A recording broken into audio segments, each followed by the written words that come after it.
What's up, guys? It's Carson back on Toxic Gaming, and today, guys, we have our for Week 5 battle. This is supposed to go up last week, but, we had packs and everything, so we couldn't get it done. But right now, what we got is our battle against Sharp Dress Gaming and the Minnesota Wild Charge and things like that. And as you can see on the team, what we got, I'm going to run through real quick what we got. We have our Thundurus Therian with Yachi Berry, Prankster, usual Thundurus, but with Thunderbolt, Thunderwave, Knockoff, and then Incinerate for his Mega Scizor that he has over there. Very possible to pop that thing with Incinerate, and then if you find something else with the Berry, maybe pop that off too if we could. So we're going to do Hasty Nature with Max Special Attack, 132 in Speed, 4 in Special Defense, 4 in Attack, and then 116 in HP. Basically, it's fucking EVs in every stat, and we have the Knockoff because he had the opportunity to bring a Porygon 2, and the EV light off that thing, the better. Next we have with our Tapu Lele with a Bebri Berry, the weaken an Iron Head from, or even if he randomly has Bullet Punch for some reason, still has Bullet Punch, or any Iron or Steel move. We have a Psychic, Moonblast, Hidden Power Fire, and Taunt with 100 in HP, 252 Modest in Special Attack, and then 156 in Speed. Basically, what we're doing, we're going to try to kind of force his walls like the Milotic and Clefable to hit us with something that really is not going to do much by taunting them, and then just firing off really hard Psychics. We had the Moonblast for if we can predict a switch into the Muck and things like that, and then the Hidden Power Fire again, because if he can't Bullet Punch us with the Terrain up, as long as we can keep that up, we can Hidden Power Fire and beat that Mega Scizor. But then next we have our Infernape or Latino Heat with the Gracium Z with U-Turn, Close Combat, Flare Blitz, and Solar Beam with 76 in attack, or 76 in HP, 252 in attack, 20 in special attack, 4 in special defense, and then 156 with a Hasty Nature. And basically the Z Solar Beam was so we could catch and do, I believe like to Fizdef Milotic, it would do like 62 to 80 or something like that. So if we could get like a decent or a little bit of damage on Milotic, bring him around 75%, we had a chance to one-shot him with the Z Solar Beam, catch him off guard, and take away his real answer to Infernape. The Clefable was kind of an answer, but still can't take Flare Blitz as well. And then Latios was like, okay, but we can U-turn out on him. It was things like that we had Infernape for. Next we had Rude, our Tyranitar with the Smooth Rock. With Pursuit, Rock Slide, Toxic, and Stealth Rock. Basically, we're going to do the same thing we did with the Latios last game and Pursuit Trap that son of a bitch of a Latios. Set up Stealth Rocks and then see if we can get a Toxic on either the Clefable or Milotic during the game. We have 104 in HP, 252 in Adamant in attack, and 88 in defense, 60 in special defense, and 4 in speed, just a little boosted. It can't hurt if he tries to out speed creep T-Tar. Now we can get against that.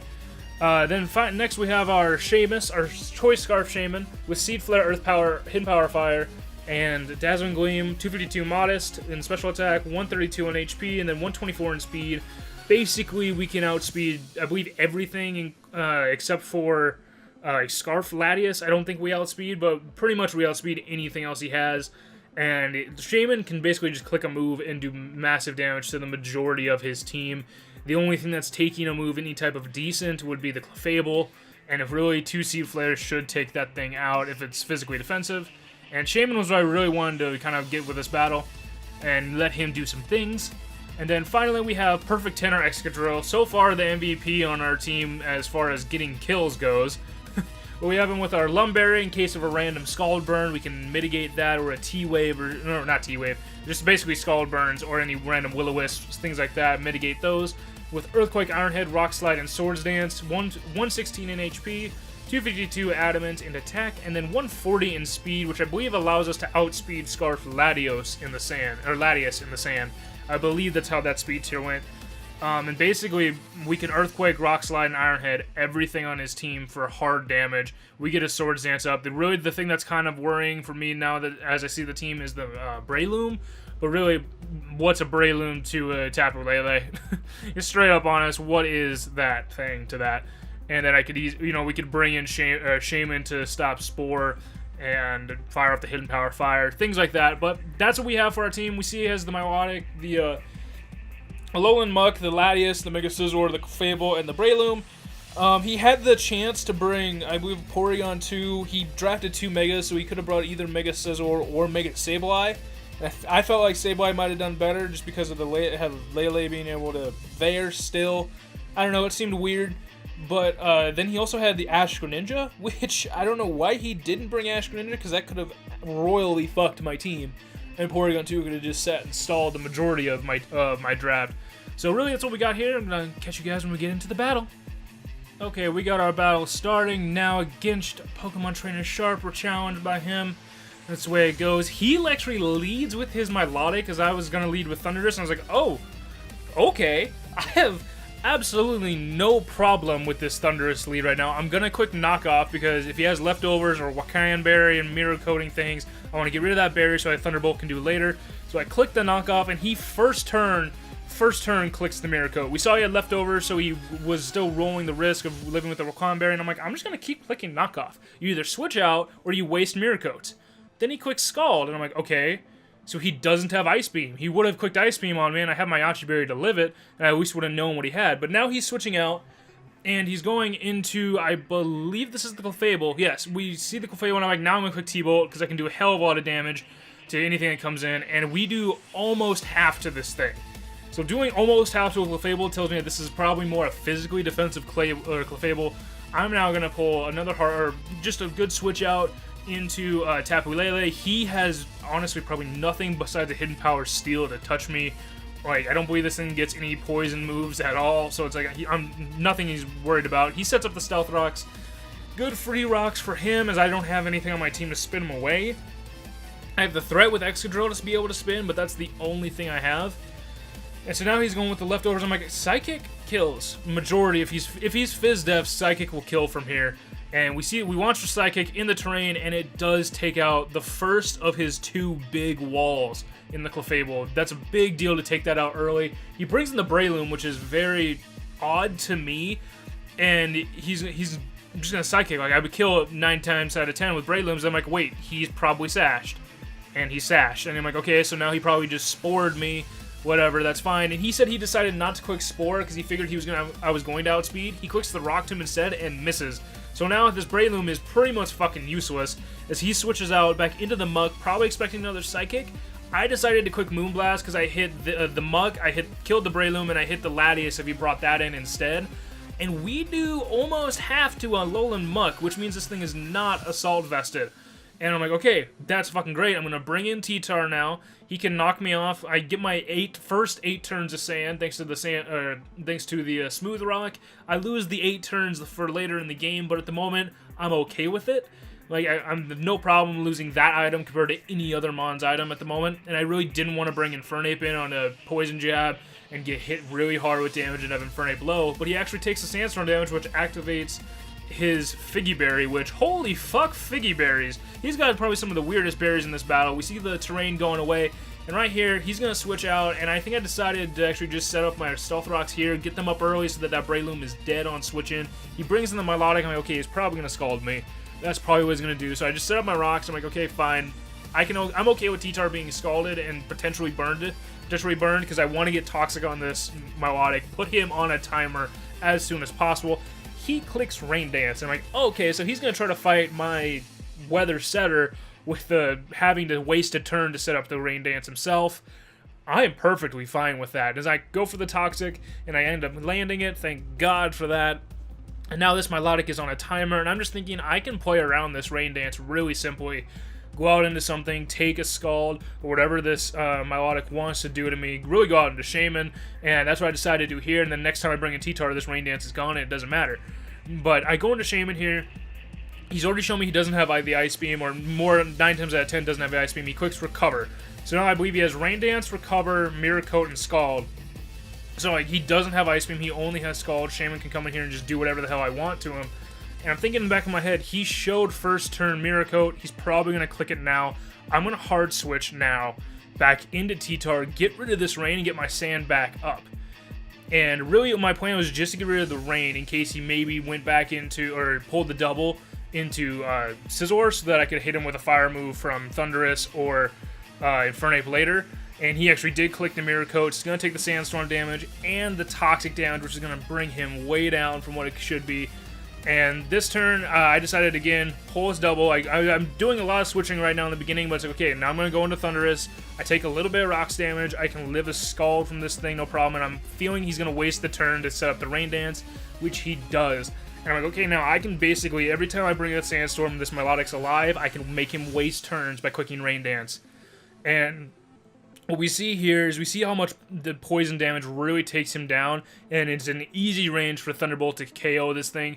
Really, I would have probably switched out if I was him into something else, maybe the Scizor to take the Thunderbolt resisted, but he ends up losing his Milotic to Thunderbolt. So now both of his big walls are down. He has the potential for Latias to still be a wall, but the two biggest ones I was afraid of are down, and he brings in the Mega Scizor now, gets the rocks damage. I'm like, okay, I am gonna quick T-Wave here because this thing paralyzed, even if it's a slow, bulky set, paralyzed is better than anything else I can do to him with Thundurus at the moment, especially because Rain and Incinerate doesn't really go together. So I go to T-Wave him. He's paralyzed. He's trying to fly, and he can't really do that. But he actually goes for the Agility, and I'm like, oh, okay, I have no problem with that. I got paralyzing on his Agility turn. He said it himself when we talked after the battle that he set up a little too early. And now I'm just going to quick Incinerate. Really, what I'm trying to do here is Thundurus has pretty much done his job. And I'm just trying to whittle him down and also stall out the Rain turn so I can just bring in Infernape and revenge this thing. But I'm still going to quick Incinerate. And after 2 Agilities and him being paralyzed, I'm still faster with Thundurus. And now he just goes for the knockoff. He's going to knock off my berry, and I was like, maybe I'll live if he's not attack invested that much, but I just end up not living. And so now I'm like, fine, Rain stopped. I'm bringing in Infernape because it's going to think that I'm Scarf the way I'm bringing this Infernape in, and it's going to really, really hard buff a Scarf. And so I'm like, I'm going to click the easy Flare Blitz. If he stays in, I'm probably still faster anyway. He switches out into the Breloom to sack the Breloom off to rocks. T-Tar gets a kill, by the way, with those rocks kill. And he's going to see, by sacking his Breloom, that I actually did click Flare Blitz. So now I'm really trying to buff a Scarf here. And my Grass DMZ is pretty much useless, but he goes out into the Latias. I'm like, okay, I don't want to take a Side Shock from this thing any way, shape, or form. So I'm just going to hard switch out into T-Tar. We're going to do what we set out to do with T-Tar, and we're going to Pursuit Trap this motherfucker. And we take our rocks damage, and what he decides to do, as I set up the Sandstream, you know, animations and stuff, he decides to T-Wave himself. So he could have potentially crippled my Infernape there, and I'm perfectly fine with T-Tar being T-Waved. He was slower than the majority of the rest of his team anyway. All he's meant to do is Pursuit Trap this son of a bitch and get rocks up. He got rocks up, he did an extra thing with Toxic, and now he's going to Pursuit Trap. And no Culver Berry, but he actually still lives it. Fucking Latias is bulky as hell, and he's got this weird-ass berry, the second weird berry here with the Wiki Berry. And so now that thing is a lot healthier than I wanted it to be, but it's not dead. He brings out the Scizor, and I'm like, okay, I'm just going to go for the Rock Slide. If I don't die to an Iron Head, great. If I outspeed, great. He quicks Iron Head, I'm dead. I know that. I have no problem with that, because I know right now I'm going right out into Excadrill. The reason I didn't go out into Excadrill the turn before and predict the Iron Head move is I didn't want him to have like Brick Break to cover both of them and then end up KOing or almost KOing my Excadrill. I decided to click Earthquake even though he still has the Latias. I didn't know which he would switch to, and if he switched to Latias I should be fine against it, but he stays in, drops down the Mega Scizor, and now he goes into the Latias. I'm like, okay, I can't click Earthquake, Iron Head doesn't kill. I kind of have to roll the dice and quick Swords Dance because Hidden Power Fire doesn't kill me from here. But I decided, you know what, I'm going to go for the Iron Head. I'm going to see what it can do. And he roosts on my Iron Head. I'm like, oh, so he probably does not have Hidden Power Fire. He probably has the Dual Stab, T-Wave, and Roost. And now he loses my Sandstorm. I'm not faster anymore. So I'm going to see he Psyshocks, which is not the play, I guess, but it's the best play he could do. If he would have had Hidden Power Fire, he should have done it, obviously, earlier. But I Swords Dance up, I get to my +2, and now Iron Head is going to do fucking Iron Head things.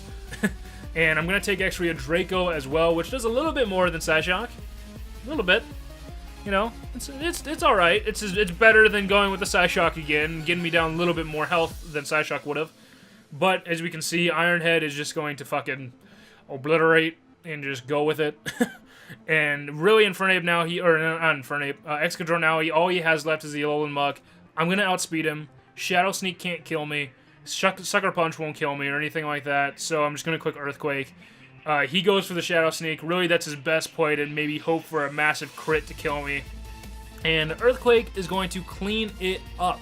Earthquake's going to do a hell of a lot of damage to this Alolan Muck. There's no way that Alolan Muck was living it unless he had a Shuka Berry, which we already saw. He had the weird-ass Figgy Berry earlier in the battle.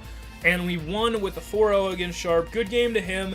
It was just a little bit more predictions, and I guess maybe in my favor, and you know, maybe just not having to hit Power Fire on Latias to take on Excadrill was maybe a problem, but still a good game. I know this battle was late, so this one's going to go up now, and I'm going to hopefully be able to get you the Week 6 battle that's supposed to go up this week in the next few days when we can get it done. But again, thank you guys for coming out and watching the battle. If you enjoyed, please hit that like button, and don't forget to subscribe and stuff. There'll be more videos for you to watch on the end card right after this. So again, thank you guys for coming out. I'm Carson, this is Toxic Gaming, and as always, you guys stay toxic. We'll see you guys.